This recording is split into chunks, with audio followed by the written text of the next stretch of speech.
सबसे पहले एक बजे पीछे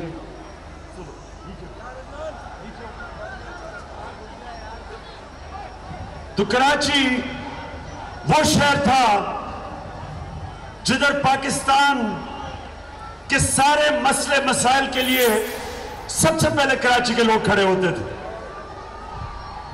और कराची बिल्कुल ठीक मिनी पाकिस्तान कहा जाता था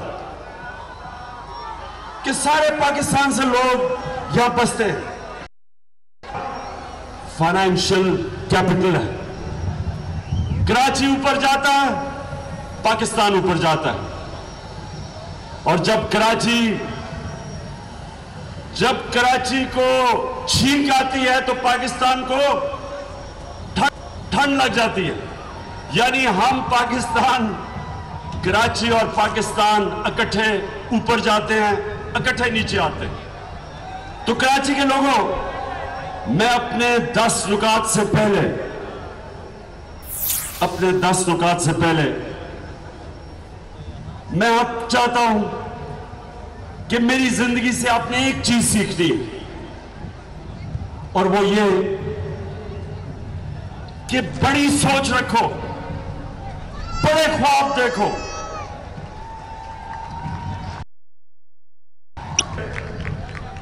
पिछले जलसे में भी ये कहा, मैं आज भी ये कहता हूं, मेरे से ज्यादा टैलेंटेड खिलाड़ी थे, मेरे से ज्यादा अक्लमंद खिलाड़ी थे, मेरे से ज्यादा इंटेलिजेंट लोग थे, लेकिन अल्लाह ने मुझे कामयाबी इसलिए दी कि मैं लोगों से ज्यादा बड़े ख्वाब देखता था, बड़ा सोचता था। 9 साल का था, मैंने अपनी अम्मी के साथ लाहौर गद्दाफी स्टेडियम में मैच देखने गया, पहली दफा टेस्ट मैच देखने गया। सोच ही नहीं आई कि मैं टेस्ट क्रिकेट नहीं बनूंगा। यानी कि जब मैं गया अपनी ख्वाब की तरफ तो किश्तियां जला के गया, मतलब कि मैंने कभी सोचा ही नहीं कि मैं फेल होऊंगा। जब मैं टेस्ट क्रिकेट खेला तो मुझे पहले मैच के बाद निकाल दिया गया, मजाक उड़ा मेरा, सब ने कहा कि ये कभी नहीं खेलेगा। मैंने तब फैसला किया कि मैं जब वापस आऊंगा पाकिस्तान टीम का सबसे बेहतर ऑलराउंडर बनूंगा। मेहनत की 4 साल लगे मुझे टीम में वापस आने पे, और मैं पाकिस्तान का बेस्ट ऑलराउंडर बना। फिर मैंने कहा मैं दुनिया का बेस्ट ऑलराउंडर बनूंगा। 5 साल मजीद लगे, मेहनत की, बाकी खिलाड़ियों से ज्यादा मेहनत करता था, दोपहर की गर्मी में आके ट्रेनिंग करता था, फिटनेस ट्रेनिंग करता था, एक्स्ट्रा नेट करता था, और वक्त आया कि मैं दुनिया का बेस्ट ऑलराउंडर बना। जब मैं कैप्टन बना, मेरी ख्वाब थी कि पाकिस्तान वर्ल्ड कप जीते और दुनिया की बेस्ट टीम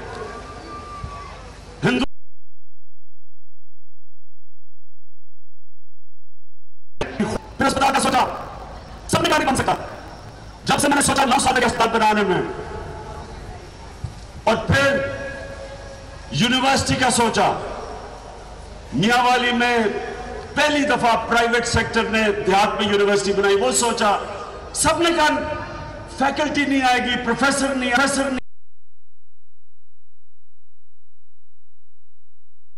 वो बनी। जब पॉलिटिकल पार्टी बनाई सबने मजाक उड़ाया, बड़ी देर 10 साल तक मेरा मजाक उड़ा। आखिर में एक दिन आया जो मैं ख्वाब देखता था कि पाकिस्तान की कौम मेरी आवाज पे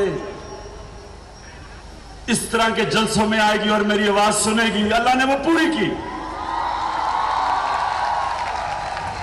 तो अब मेरी जो ख्वाब है वो मैं चाहता हूं पाकिस्तान के लोगों, ये आपकी भी ख्वाब होनी चाहिए, और वो ये है कि ये हमारा मुल्क एक बड़ा ख्वाब देखने वाला जीनियस जिसका नाम इलामा इकबाल था, उन्होंने ये बड़ी ख्वाब देखी थी पाकिस्तान की, और जिसने उस ख्वाब को पूरा किया वो पिछली सदी का सबसे अजीम पॉलिटिशियन था जिसका नाम कायद आजम मोहम्मद अली जिन्ना था। तो मैंने पाकिस्तानी हूं, ये जो आज मैं आपके सामने बात करने जा रहा हूं ये गौर से सुने। देखिए, आप जो चाय बन सकते हैं, जो आप चाय बन सकते हैं, लेकिन आप उतने ही बड़े होंगे जितनी आपकी ख्वाब है। मसलन एक फौज में आदमी जाता है, उसकी ख्वाब है वो मेजर बने, तो वो जनरल नहीं बनेगा। अगर एक खिलाड़ी की ख्वाब सिर्फ फर्स्ट क्लास क्रिकेट खेलनी है तो वो टेस्ट क्रिकेटर नहीं बनेगा। अगर आप ये एक अजीम मुल्क की ख्वाब देखते हैं कि हरा पासपोर्ट लेके जो भी पाकिस्तानी दुनिया में जिधर भी जाए तो लोग उसकी इज्जत करें, ये हो सकता है, ये होता था, ये आज से 50 साल होता था। मैंने एक फिल्म दिखाई थी पिछले जलसे में कि हम आ गया तो अमेरिका का सदर उसको एयरपोर्ट पे लेने आया। ये नहीं कि वो अयूब खान में कोई खास चीज थी, ये कि पाकिस्तान का मुकाम दुनिया में ऊपर था। मैं जब यूनिवर्सिटी में था इंग्लैंड में, तो मैं सारा यूरोप फिरा, कहीं वीजा लेने की जरूरत नहीं पड़ती थी। और आज आम लोगों को तो छोड़ो, मुल्क के प्राइम मिनिस्टर के अमेरिका के एयरपोर्ट पे कपड़े उतार दिए उन्होंने। सोचें कि जब एक मुल्क के प्राइम मिनिस्टर की इज्जत नहीं होती तो उस कौम के लोगों की क्या इज्जत होती है। इसलिए मैं जो चाहता हूं आज आपको रहने वाले लोग एक याद रखें, कभी कभी अल्लाह मौका देता है कौम को अपनी तकदीर बदलने का। अल्लाह ने हमें वो मौका दे दिया, ये वो मौका है कि हम अपनी तकदीर बदल सकते हैं, हम वो कौम बन सकते हैं जिसके लिए पाकिस्तान बना था।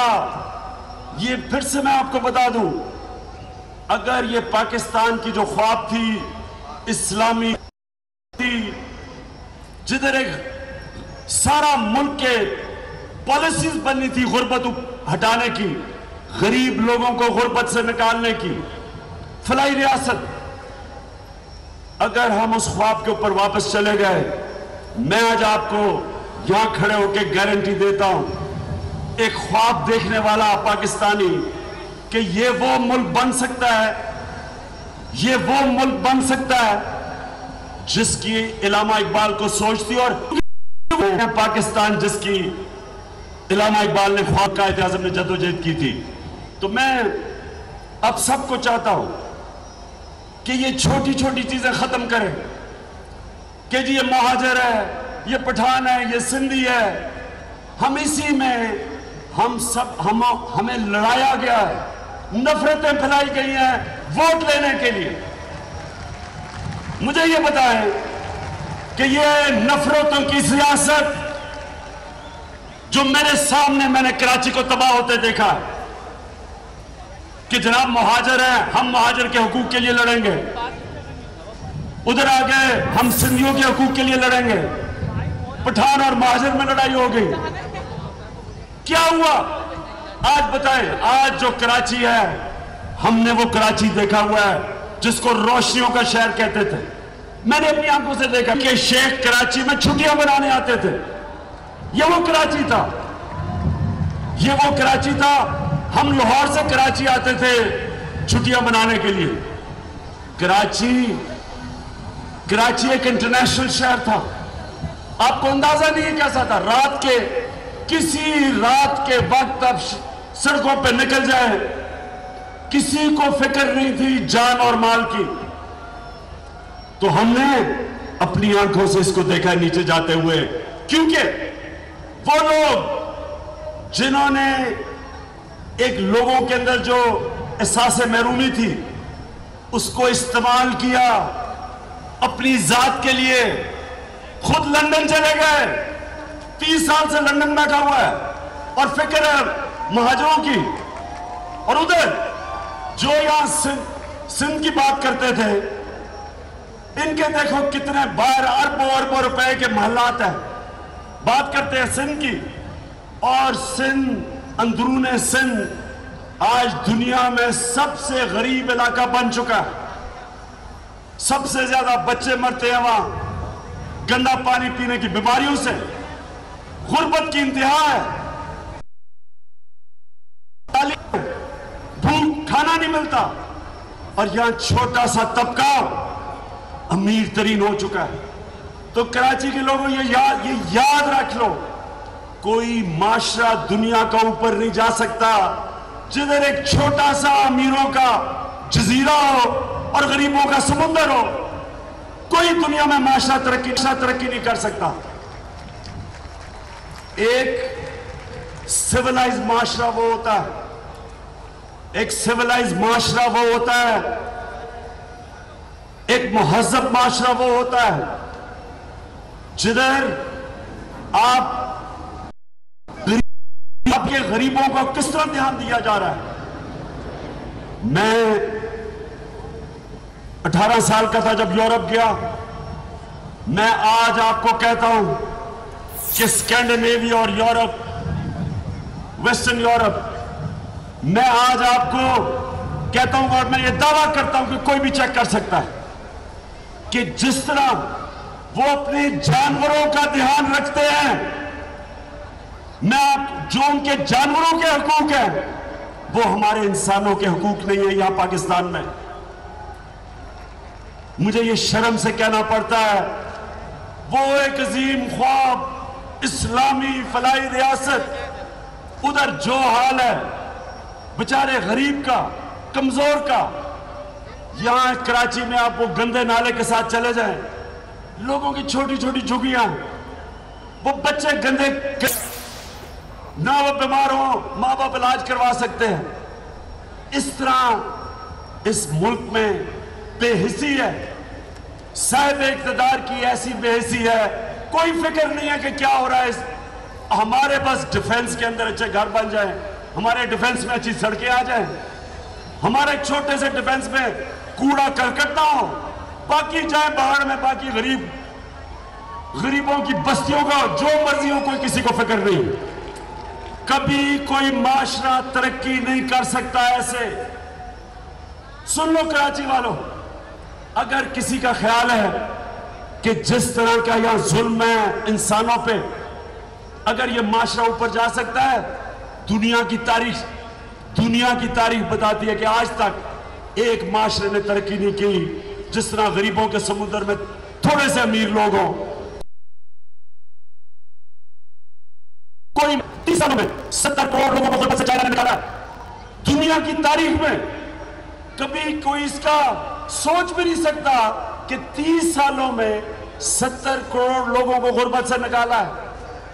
और 30 साल पहले चाइना किधर था? आज चाइना दुनिया की इकोनॉमिक सुपर पावर बन गई। जब आप गरीबों को उठाते हैं, मुल्क उठ जाता है, छोटा सा तबका अमीर होता जाता है, मुल्क, अवाम आदमी के पास बुनियादी जरूरियात नहीं, वो कभी मुल्क आगे नहीं बढ़ा। और यही मैं आपको सबको स्टडी करना चाहिए कि मदीना की रियासत में दुनिया के सबसे अजीम लीडर हमारे नबी सल्लल्लाहु अलैहि वसल्लम ने जो रियासत बनाई थी, वो पहली दुनिया की तारीख की फलाई रियासत थी जिधर रियासत ने अपने कमजोर तबके की जिम्मेदारी ली, बेवाओं की, गरीबों की, माजूरों की पहली दफा एक रियासत ने जिम्मेदारी ली, बूढ़ों की पेंशन उन्होंने इजाद की। तो वो उस इंसानियत के निजाम और जिधर इंसाफ था, वो दुनिया के 700 साल तक सुपर पावर बने रहे। और वही हमने अपना माइंडसेट चेंज करना है। अब मैं आपके सामने 10 नुकात लेके आया हूं कराची के लिए। चीज है आपको समझनी कि भी कर दें, जब तक पाकिस्तान में जिस सतह की करप्शन के ऊपर हम काबू नहीं पाएंगे, कोई जो मर्जी दुनिया से जो मर्जी आप इकोनॉमिस्ट ले आए, जिधर मर्जी से एक्सपर्टीज ले आए, जब तक ये करप्शन की कैंसर इसका हल नहीं होगा, आप समझ जाएं कि जो मर्जी आप नुकात ले कोई फर्क नहीं पड़ेगा। जो मर्जी, जो पार्टी, जो मर्जी मंशूर ले आए, कोई फर्क नहीं पड़ेगा। तो लिहाजा सबसे पहले हमने पाकिस्तान में कैंसर की दीमक को खत्म करना है। हमारे यहां शरीफ, शहबाज शरीफ या उसका वो हमजा शरीफ, ये मुंह से कह बैठे हैं कि करप्शन अगर हम रोकेंगे तो डेवलपमेंट रुक जाएगी। चाइना ने, ये कराची के लोगों गौर से सुनो, पिछले 4 साल में चाइना ने 420 वजीरों को करप्शन में पकड़ के जेल में डाला है। 420 वजीरों को 4 सालों में, और 12 लाख गवर्नमेंट सर्वेंट्स को पकड़ के जेल में डाला है। तो अगर क्यों करप्शन के ऊपर हाथ डाला है? जो आज सबसे तेजी से दुनिया में मुल्क डेवलप हो रहा है, वो क्यों करप्शन के ऊपर इतना सख्त स्टैंड ले रहा है, फांसी देता है करप्शन की सजा पे? तो हमारे सामने इस खत्ते में 2 मुल्क हमारे से बड़ी तेजी से आगे गए, हमारे से पीछे थे। Singapore, Malaysia. सिंगापुर का एक ईमानदार लीडर आया, ली कुआन यू, उसने महातिर मोहम्मद ने इदारे मजबूत किए। मुझे महातिर मोहम्मद ने कहा, जब मैं आज से 18 साल पहले उनको मलेशिया में मिलने गया, तो महातिर मोहम्मद ने मुझे कहा कि याद रखना, कभी भी कोई मुल्क तरक्की नहीं कर सकता जब उसके वजीर और वजीर आजम करप्शन पे लग जाए। और मुझे बड़ी खुशी हुई कि वो महातिर जो 15 साल से रिटायर हुआ था सियासत से, करप्शन के खिलाफ लड़ने के लिए करप्ट प्राइम मिनिस्टर के सामने आया, और कल या परसों उसने 92 साल की उम्र में फिर से इलेक्शन जीता।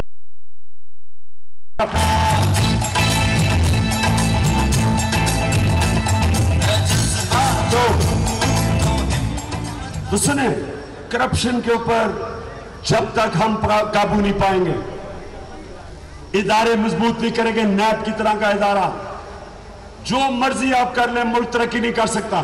कराची नहीं आगे जा सकता, ना बाकी पाकिस्तान। नैब के ऊपर आजकल बड़े बड़े हमले हो रहे हैं। उधर जाता है सिंध में, नैब कुछ करने लगती है तो यहां सारे सिंध के आसिफ जरदारी से लेके सब जी जमहूरियत खतरे में आ गई। खानदान शोर मचा देता है, जमहूरियत खतरे में आ गई है। अभी नैब के ऊपर उन्होंने, नवाज शरीफ ने कहा जी हम दावा करेंगे नैब चेयरमैन पे, क्योंकि उसने कोई कहा है कि रेमिटेंसेस जो हिंदुस्तान में हुई 4 अरब की, उनके ऊपर इन्वेस्टिगेशन हो। मैं नवाज शरीफ से पूछता हूं कि मेरे ऊपर नैब ने 20 लाख रुपए की कोई हेलीकॉप्टर केस किया हुआ है, मैं तो नैब को खुशामदीद कहता हूं कि बिल्कुल चेक करो, मुझे इन्वेस्टिगेट करो, मुझे क्यों नहीं डर लग रहा? मैं तो नैब को यह कहता हूं कि नैब हमारे लिए अब बहुत अच्छा करेंगे अगर आप पख्तूनख्वा में जाएं और चेक करें कि हमारे किसी वजीर ने करप्शन किया या नहीं। हमें तो फायदा होगा, हम तो अगली बारी उनको फारग करेंगे जिस तरह हमने 20 MPs को फारग किया अभी। और दूसरा ये जरा स्टेज के ऊपर थोड़ा सा आराम से। हाँ, मुझे पता है बच्चों की तरह आपका थोड़ी देर के बाद कंसंट्रेशन निकल जाती है, लेकिन थोड़ा और कंसंट्रेशन करें प्लीज। अच्छा सुने आप, दूसरी चीज, जब मैं स्कूल में था, बड़ा हो रहा था, सबके लिए, नौजवानों आपके लिए, ये पाकिस्तान सारे एशिया में सबसे तेजी से तरक्की कर रहा था। क्यों कर रहा था? क्योंकि पाकिस्तान के सारे इस बर्रे सगीर में सबसे मजबूत इदारे थे। हमारी सिविल सर्विस सारे एशिया में बेहतरीन सिविल सर्विस थी। हमारे जो इदारे थे, मसलन जो एग्रीकल्चर को डेवलप करने के लिए वो बेहतरीन इदारा था। हमारी इंडस्ट्री को डेवलप करने के लिए जो पिकिंग थी वो बेहतरीन इदारा था। पीआईए दुनिया की बेहतरीन एयरलाइन थी क्योंकि मजबूत इदारा था, सियासी मुदाखलत नहीं थी, मेरिट के ऊपर सिलेक्शन थी, मेरिट के ऊपर लोग ऊपर आते थे। इसलिए पाकिस्तान की सियासी तौर पे भर्तियां करवाई था, जो हम नीचे जाना शुरू हुए। लेकिन जो इन दो जमातों ने पिछले 30 साल में किया, जिसका सरबराह आसिफ जरदारी और नवाज शरीफ, जो इन्होंने तबाही की हमारे इदारों की, सबसे बड़ी वजह आज कि अगर पाकिस्तान का दिवालिया निकल चुका है, उसकी वजह यह है कि आज हमारे इदारे इन्होंने तबाह किए। तो हम दो चीजें पहले करेंगे नेशनल लेवल पे इंशाल्लाह इलेक्शन जीत के। सबसे पहले करप्शन को टैकल करेंगे। हम वो पाकिस्तानी हैं जो लूट के पैसा बाहर लेके गए, हम वापस लेके आएंगे। सिर्फ दुबई में पिछले 4 सालों में 800 अरब रुपए की पाकिस्तानियों ने प्रॉपर्टी ली है, 8 अरब डॉलर की।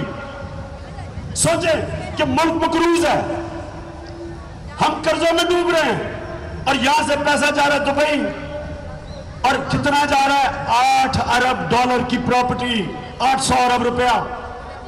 तो मैं ये सवाल पूछता हूं कि क्या ये इसहाक डार को नहीं पता था हमारी प्रॉपर्टीज है? वो जो खुद मनी लॉन्ड्रिंग करते हैं, वो कैसे मनी लॉन्ड्रिंग रोक सकते हैं? ये इंशाल्लाह अल्लाह ने बारी दी तो मैं आपको साबित करके दिखाऊंगा कि हम ना तो पहले तो रोकेंगे भी मनी लॉन्ड्रिंग, और जो ये पैसा चोरी करके बाहर लेके गए हैं वो वापस लेके आएंगे, ताकि हम अपने बच्चों की तालीम के ऊपर वो पैसा खर्च करें।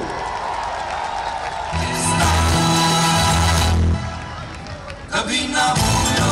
अच्छा जी, अब कराची, सबसे पहला मसला पानी। ये 65 से 70% पाकिस्तान का रेवेन्यू, पाकिस्तान का फाइनेंशियल कैपिटल, वह पानी नहीं है। और इसकी 2 वजूहात हैं।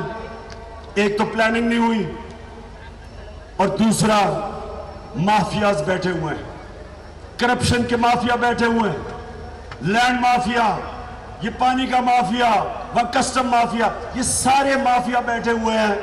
और ये कभी भी ना चल सके अगर ऊपर तक इनकी पुष्ट पे लीडरशिप ना हो।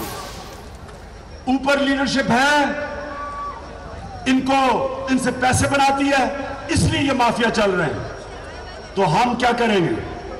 हम सबसे पहले कराची का जो एडमिनिस्ट्रेशन का सिस्टम है वो बदलेंगे। हम कराची के अंदर एक डायरेक्टली इलेक्टेड मेयर, बल्कि अपना मेयर खड़ा करना कराची के लिए, हम किस तरह का आदमी ढूंढेंगे? हम उसको लेके आएंगे जिसको एडमिनिस्ट्रेशन के अंदर बड़ा तजर्बा है। जिस तरह आप नौकरी नहीं देते किसी को, आप उसको लेके आएंगे जो कराची को एडमिनिस्ट्रेशन जानता हो। उसके साथ टीम होगी, उसके साथ टीम स्पेशलिस्ट की होगी, डायरेक्ट इलेक्शन से आएगा, उसको एम्पावर करेंगे, वो जिम्मेदारी लेगा कराची की, उसको पूरी अथॉरिटी मिलेगी। आज ये हाल है कि कराची का मेयर कहता है जी मेरे पास तो अथॉरिटी कोई नहीं, जिम्मेदारी है, अथॉरिटी नहीं है। ये सिस्टम गलत है। जो 18th अमेंडमेंट में हुआ, सेंटर से पावर सूबों में गई, लेकिन सूबों से पावर नीचे तक ग्रास रूट पे, बल्दियात पे नहीं गई। स्वाय पख्तूनख्वा में जिधर हमने सिर्फ यूनियन काउंसिल तक नहीं, गांव की सतह के ऊपर हमने इख्तियारात नीचे तक दिए। तो कराची तब ठीक होगा जब ऊपर एक तकड़ा मेयर हो, डायरेक्ट इलेक्शन से आए, उसके पास पूरी कैबिनेट हो।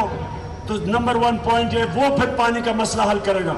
उसको एम्पावर करेंगे, वो पूरा मास्टर प्लान बनाएगा कराची का, दुनिया से लेके आएगा, लेकिन वो कराची को एडमिनिस्ट्रेशन वो देगा जो अभी तक कराची को नहीं मिली।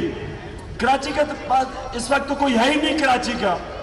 मेयर कहते हैं मेरे पास कोई पावर नहीं है, उधर जो बैठे हुए हैं उनका इंटरेस्ट ही कराची में नहीं है, जो अंदरूनी सिंध से इलेक्ट होके आते हैं। लिहाजा हम इंशाल्लाह वो आपको और इसलिए मैं इस बारी कराची से इलेक्शन लड़ रहा हूं ताकि मैं कराची के लोगों को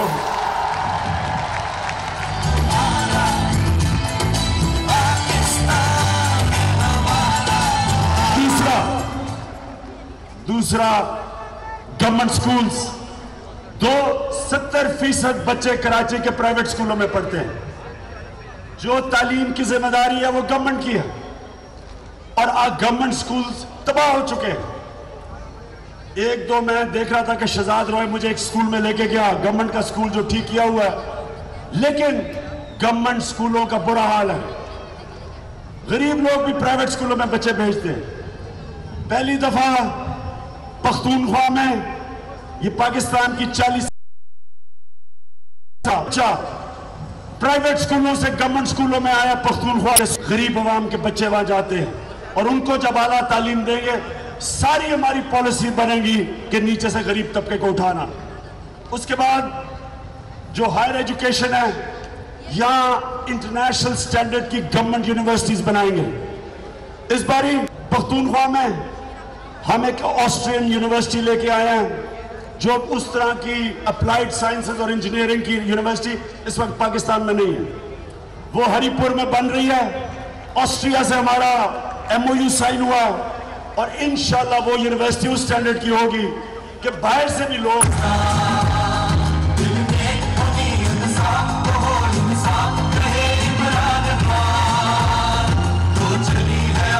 तीसरी हॉस्पिटल्स पख्तूनख्वा के अंदर हमने क्या किया ये समझना है आपने।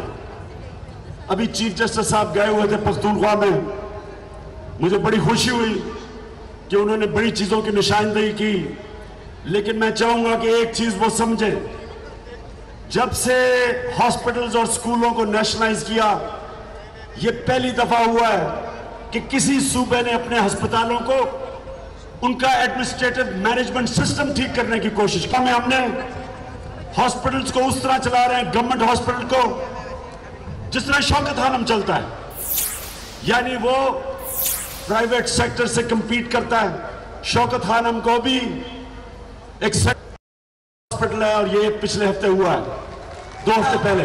तो मैं ये कह रहा हूं कि वो हॉस्पिटल जो 75% मरीजों का मुफ्त इलाज करता है, उसको सर्टिफिकेट मिलता है कि वो वर्ल्ड क्लास हॉस्पिटल है।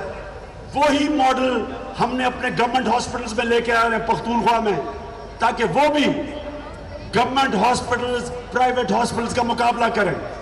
और वो शुरू हो गया है और मुझे बड़ी खुशी है कि 2 अस्पताल तो अभी भी ऐसे हैं जिधर पहली दफा प्राइवेट पेशेंट्स प्राइवेट हॉस्पिटल से गवर्नमेंट हॉस्पिटल में इलाज करवाने आ रहे हैं। हयाताबाद मेडिकल इंस्टीट्यूट और अब LRH में 35 पाकिस्तानी डॉक्टर बाहर जो काम कर रहे थे वो वापस काम करने आए क्योंकि हालात बेहतर हो गए। तो हमारा चैलेंज है गवर्नमेंट हॉस्पिटल्स को ठीक करना है और इंशाल्लाह कराची के गवर्नमेंट हॉस्पिटल्स को हम उसी मॉडल पे बनाएंगे।